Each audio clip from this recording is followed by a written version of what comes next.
Hi everyone and welcome back to my channel. If you're new here, my name is Kaylin and today I just wanted to make a wee chatty video kind of talking about the things that I'm glad I have bought, because overall I feel like they have saved us money. And I was just thinking about this as I was walking Potato this morning. The girls are at their summer scheme again till Thursday, so they're gone till 2, and I'm enjoying having the summer scheme so close to our house because it means I can just walk them on the greenway and then walk Potato afterwards. And we've kind of been living on foot the last few days, a lot more than usual, and I prefer that actually, and it's nice to not have to rely on the car so much. Potato's having a wee nap on the sofa now.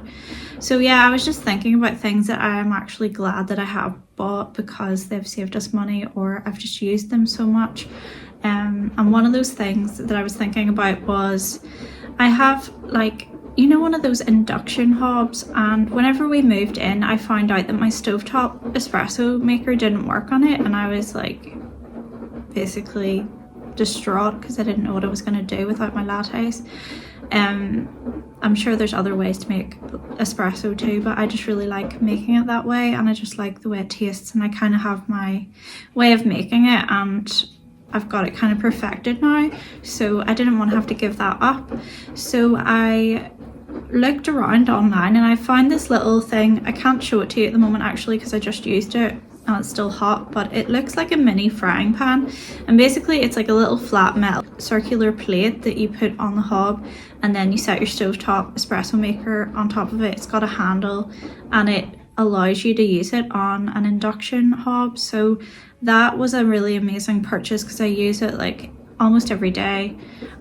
Yeah, it has enabled me to keep making espressos. I didn't have to buy a new coffee maker or anything like that, and I can make my lattes whenever I like at home, and I've been saving a lot of money by doing that, especially since like the girls have got off for the summer. I've been making a point of bringing my own lattes whenever we go out so that I'm not tempted to buy coffee when we're out, and also just like bringing plenty of snacks and drinks in our bag. And I think sometimes, like most of the time with kitchen equipment, I don't regret the purchase because I will end up using it to death, and it's probably an area where I actually should like invest more money, because in the past I've bought like just whatever was cheap and I've used it to death basically. There are certain things where I feel like I'm going to have to change them soon, like even just things like chopping boards, and some of our pots are really scratched to the point where I'm not sure if it's like safe to cook in them anymore. So other things that I'm glad that we have bought are, I have my milk frother as well, and my partner actually got it for me as a present. I was thinking for a while about getting one because I have like a manual one with a plunger, which I do really like, but the problem with it was it takes longer, and if I was making a latte for more than one person it wouldn't hold the right amount of milk, and then the whole process just took longer. So I have it as a backup and for if I'm making coffee for several people, but I really love the electric one because it's just so quick and it always froths the milk perfectly, and it only takes a minute, and it's just so handy and I use it all the time.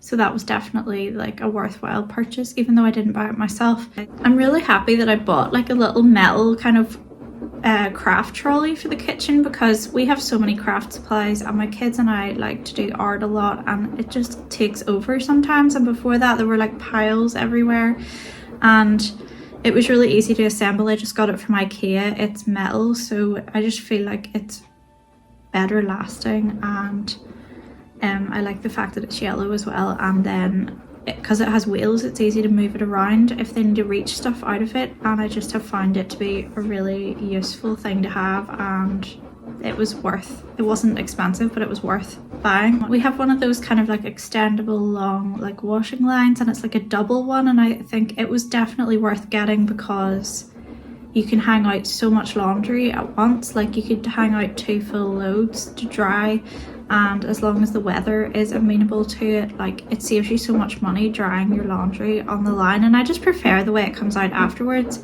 Apart from maybe the towels, they can get a bit scratchy when you dry them on the line, but I just like the freshness of it, and I like whenever our sheets have been dried on the line as well.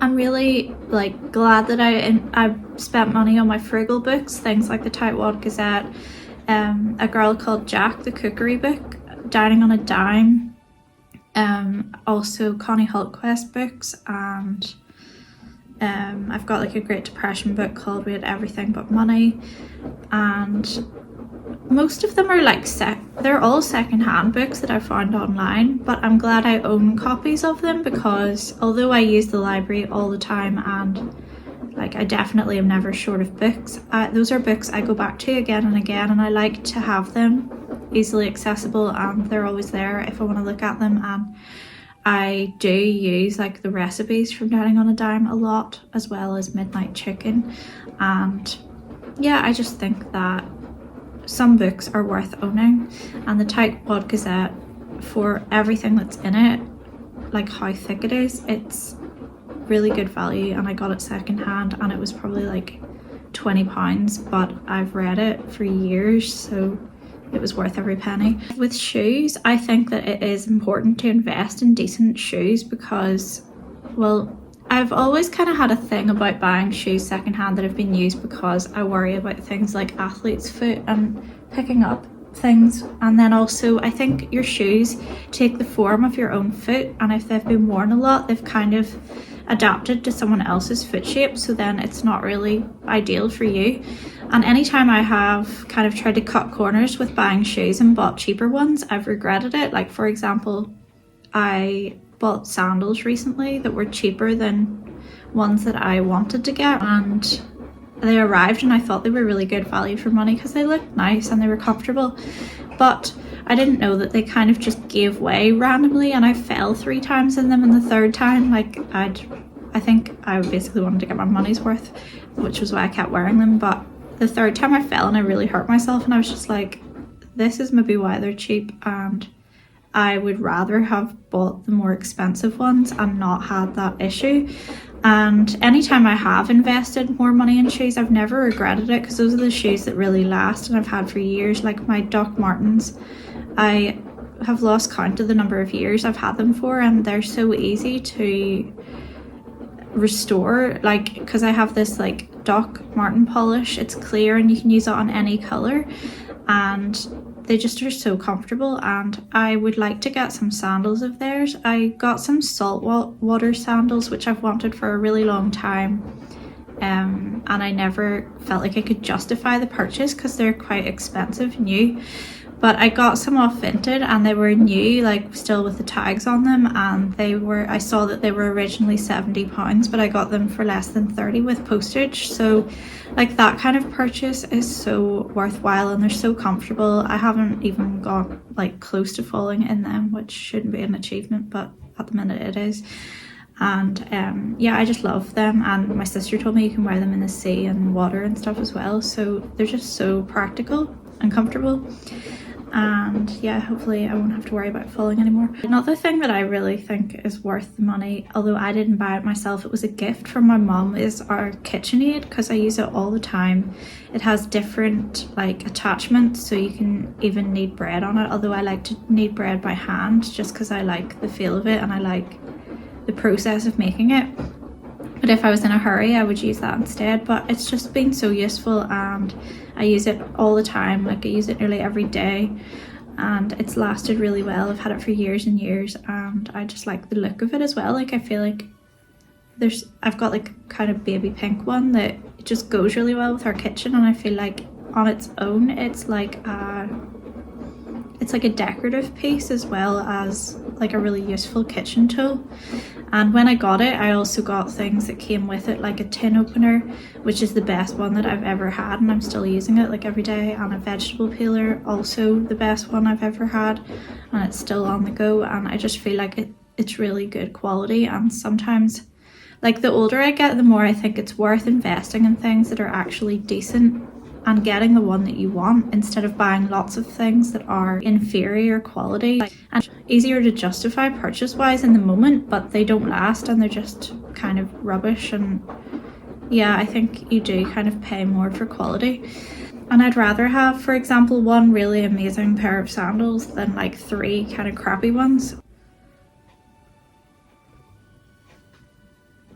I also really like our drip coffee machine. We've had it for 2 years. The only reason that our last one had to get replaced was because I dropped it whenever we were moving house, and I was doing all these runs back and forth to our house before we moved because I wanted to save money on like removals, so all they had to move was the furniture, which did work out much cheaper in the end. But I was like running back and forth when the girls were sleeping, when my partner was there, transporting everything in and out of the house. And yeah, that was one of the things that got broken in the move. I feel like something always gets broken when you move house, but yeah, sadly it was that. But the one we have now has been really reliable, and we've had it for 2 years and it's still going strong, and it's used every day.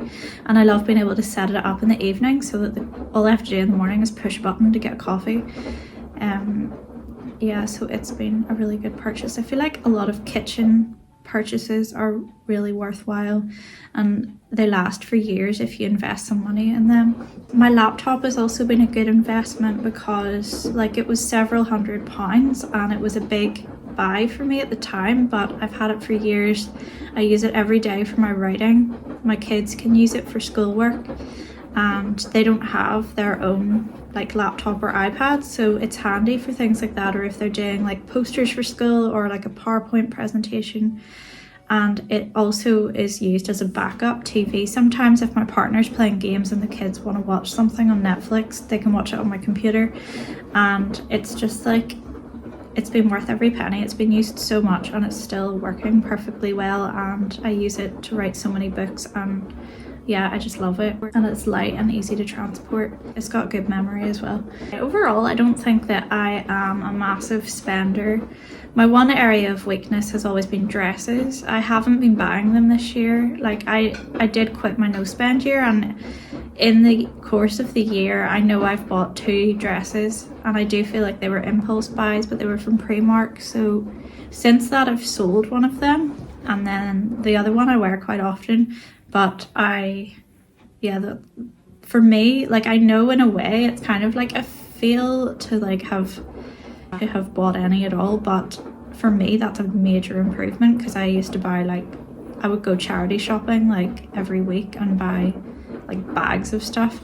So yeah, I've definitely cut back in that area, and I don't feel tempted to spend money in other areas really. Like, I probably quite conservative when it comes to spending, and I feel like I'm having a really extreme frugal phase at the minute where I'm just looking at all of the ways I can be creative and get around spending money when I can. And I think that slowing down and having a lifestyle where you're spending more of your time doing mindful things like walking instead of driving, it slows you down and makes you less inclined to spend money anyway. And I've been kind of challenging myself to do things. Like the other day I needed to get a couple of things for my daughter's birthday, and I walked to the shop instead of driving, and that helps because, well, it feels like more of an effort, so you have to really need to go, but also then it limits how much you can carry back too, so it stops you overspending. And I'm having a birthday party for her on Thursday, and she's just having a couple of like her neighbourhood friends around. And I might do something else with her school friends towards the end of the summer, but I didn't know if they would be away.